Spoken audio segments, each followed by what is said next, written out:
内底继续来看这个第三批乌白的包机，3月29甲32天会为上海起飞，甲调离乌白的台湾人接转来。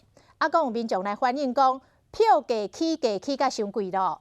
海基会马上出面来澄清，讲12岁以上的乘客是人民币2100，这台票是8400。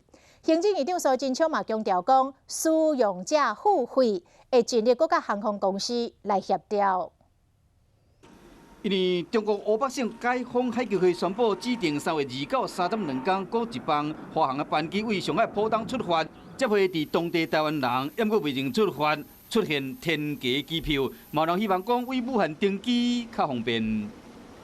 都以最方便、最能够接回来、最也能保护同机乘客的安全，也能保护2300万。至于机票的价格等等，使用者付费，我们也都希望能够减轻同胞的负担。海基会嘛解释讲，即摆包机的票价2岁以下差不多是800块的台票，2岁到12岁差不多是6800块，12岁以上是差不多8400块，请大家放心。若包机的问题，指挥官陈时中进前捌讲过，若是当地解放，会使家己转来台湾。不过院长苏贞昌坚持讲，一定要包机转来台湾。那呢2个人敢是无共调？陈时中部长做得非常专业、非常负责、非常好，我们不会换。